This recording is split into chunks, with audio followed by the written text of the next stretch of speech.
guys, gagawa ko ng dark chocolate. Ayan, mani, mga nuts. Ito ang nilagay ko guys.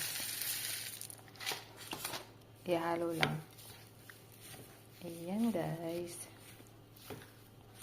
Didissolve lang tong chocolate sa microwave.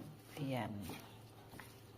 Pag natunaw na, ilagay na ang mga nuts. Ayan. Dagdagan ko pa.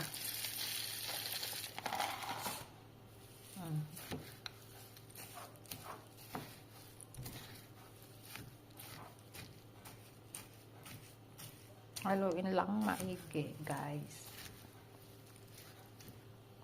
Ang final decision ko, ayan, ang aking dark chocolate nuts. Thank you, guys.